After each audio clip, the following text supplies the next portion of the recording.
दरीग इस्तेमाल करके उनको तकसीम करने की कोशिश की गई है, तो इसका फ़ायदा उठाकर दूसरे लोग यहाँ आकर दीर से या हज़ारा से आकर यहाँ कब्ज़ा कर लेंगे, तो ज़ाहिर है कि वो मुमकिन नहीं है। मैंने माजी में भी कहा था कि ये शहर जिनका है, ये शहर के जो लोग स्टेक होल्डर्स हैं, उनके स्टेक्स को ख़त्म करके या उनके स्टेक को तस्लीम न करके किसी और को इस शहर पे मुसल्लत करने की किसी भी साजिश को हम कामयाब नहीं होने देंगे। तो आरसीडी ग्राउंड में 19 तारीख को इंशाअल्लाह ताला इज्तिमा होगा और नेशनल पार्क का इज्तिमा जुलाई के मिड में हमने करने का फ़ैसला किया और इंशाअल्लाह ताला वो भी तारीख़ साज प्रोग्राम होगा। माजी में जिस तरह महाजिर कौम को हमने मुत्तहिद किया था, हम दोबारा महाजिर कौम को मुत्तहिद करने की कोशिश करेंगे। यही गुजारिश आपसे करनी थी कि आपके ज़रिए आवाम तक ये बात पहुँचे। जो हालात हैं और जिस किस्म की सूरत हाल पैदा हुई है, वो अगर किसी के जहन में कोई बात है तो मैं उसकी वजाहत कर सकता हूँ, करना चाहता हूँ। जो जियो पे मामलात हुए हैं, जो चले हैं, मुझे नहीं मालूम कि उसके पीछे क्या अवामिल कार फरमा हैं, लेकिन जो कुछ टीवी के प्रोग्राम में मैंने देखा और उसमें जिस किस्म का तासुर दिया गया, तो मैं सिर्फ यही कहूँगा कि कराची के हालात को और इस महाजिर कौम की हालत ज़ार को देखकर अगर हमें इस बात का, हम सबको इस बात का अगर एहसास है कि आपस में दस्तो गिरेबां होने की बजाय हमें मफाहिमत का या कम अज़ कम आपस में तसादुम से गुरेज के लिए गुफ्तो शनीद का दरवाज़ा बंद नहीं करना चाहिए, तो ये एक खुश आइन बात। और अगर इस किस्म की सोच परवान चढ़ रही है तो मैं उसकी हमेशा हौसला अफजाई करता रहा हूँ और मैं ऐसे किसी भी अमल की हौसला अफजाई करूँगा। मेरी ख्वाहिश यही है कि कौम वो एक जगह जमा हो।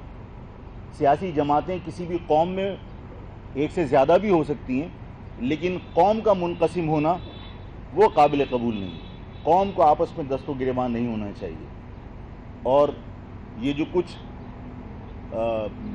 शहर में एक फ़िज़ा बनी है या शहर में जिस किस्म की बात हो रही है, तो ये कोई मेरा ख़्याल है अनहोनी या कोई ऐसी चीज़ नहीं है जिस पर हैरत का इज़हार किया जाए, क्योंकि भारत और पाकिस्तान मुज़ाकरात कर सकते हैं, बातचीत कर सकते हैं, तो इस कौम के लोग आपस में क्यों नहीं बैठ सकते। तो मेरा ख़्याल ये है कि अगर इस किस्म की सोच कहीं परवान चढ़ रही है, तो आफाक अहमद ने हमेशा ऐसी चीज़ों की, ऐसी बातों की हौसला अफजाई की है और अब भी इस किस्म के किसी भी कदम की वो हिमायत करेगा, सपोर्ट करेगा। ठीक जी।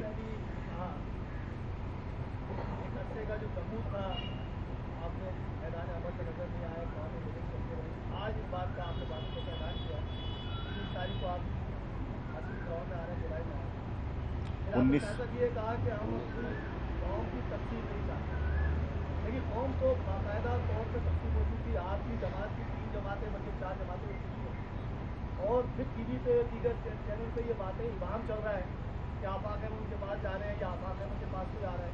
इस इबाम को कैसे ख़त्म करेंगे? और जो आप तकसीम की बात करें, तकसीम नहीं होना चाहिए, तो तकसीम ख़त्म करने के लिए क्या बात करें? देखिए ग़ज़ाली साहब, किसी के जाने और किसी के आने का मामला जो है वो कोई इतना बड़ा नहीं है।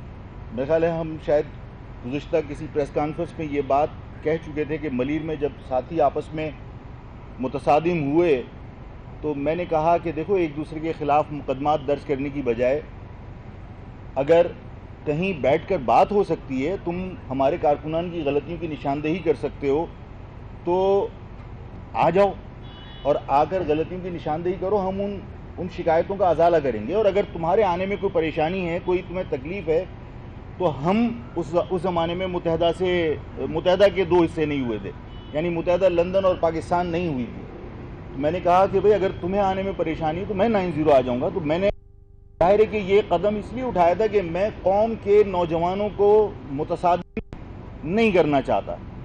تو اگر اس تصادم سے بچنے کے لیے بات چیت کوئی کرنا چاہتا ہے تو اس کو ہمیں انکریج کرنا چاہیے، اس لیے کہ ہندوستان اور پاکستان اپنی عوام کے بہتر مفاد میں جنگ سے گریز کر کے آپس میں بات چیت کر سکتے ہیں، تو ایک قوم کے لوگ آپس میں بیٹھ کر کیوں بات چیت نہیں کر سکتے؟ تو میرا خیال ہے کہ اس میں کوئی حرج نہیں۔ ایک دوسرے میں الحاق کا تو آپ نے انکار کر دیا، ابھی گفتگو سے لگ رہا ہے۔ دوسرا سوال یہ ہے کہ کیا کوئی فارمولہ ہے کہ اس قوم کو ایک کیا جا سکے یا تمام تنظیموں کو ایک کیا جا سکے؟ دیکھیے، قوم کو ایک کرنے کے لیے پارٹیوں کا ایک ہونا یہ کوئی لازمی جز نہیں ہے۔ ماضی میں قوم ایک قوم کی حیثیت سے متحد تھی، جس زمانے میں ممتاز بھٹو نے اردو کا فساد کھڑا کیا تھا اور اردو کا اور سندھی کا کلیش ہوا تھا۔ اس زمانے میں مہاجر عوام کا مینڈیٹ جماعت اسلامی ہوا کرتا تھا، جے یو پی کے پاس ہوا کرتا تھا، کچھ پیپلز پارٹی کے پاس بھی ہوا کرتا تھا، تو مختلف جماعتوں میں مہاجر عوام کا مینڈیٹ تقسیم تھا۔ لیکن کامن ایشو کے اوپر اس اردو کے معاملے کو کھڑا کرنے کے بعد سندھی اور مہاجر تصادم کی جو کیفیت پیدا ہوئی، تو مہاجر قوم مختلف پولیٹیکل پارٹیز کے ساتھ وابستہ ہونے کے باوجود اس معاملے پر ایک تھی، اور نتیجہ یہ نکلا کہ ایک لیڈرشپ ایکسیڈنٹلی ایمرج کر جاتی ہے، اور رئیس امروی صاحب اور نورانی صاحب جو ایک سیاسی جماعت سے تعلق تھا، ایک انٹلیکچول تھا، شاعر تھا، اور پروفیسر غفور صاحب وہ ایک مختلف سیاسی جماعت سے تعلق رکھتے تھے، ان سب نے لسانی معاہدہ کیا تھا ذوالفقار علی بھٹو صاحب کے ساتھ۔ تو اس وقت بھی قوم متحد تھی۔ تو میرا خیال یہ ہے کہ قوموں کے اتحاد کے لیے مختلف جماعتوں کا اتحاد کوئی لازمی جز نہیں ہے۔ قومیں مختلف جماعتوں میں رہ کر بھی ایک حیثیت اور اپنے اتحاد کا مظاہرہ کر سکتی ہیں، جس طرح لسانی فسادات جب ممتاز بھٹو کے دور میں ہوئے تھے، اس زمانے میں باقاعدہ قوم نے قوم کی حیثیت سے ذوالفقار علی بھٹو صاحب کے ساتھ معاہدہ کیا کہ آپ کو جو 18% وفاق سے کوٹا ملتا ہے، اس میں سے سندھ کے اربن ایریاز کے لیے 7%۔ مہاجر قومی موومنٹ کے سربراہ آفاق احمد پریس کانفرنس کر رہے ہیں۔ انہوں نے کہا ہے کہ میں بات کیوں نہیں کر سکتا، میں ہر اس شخص سے بات کر سکتا ہوں جو قوم کو متحد کرنا چاہتا ہوں۔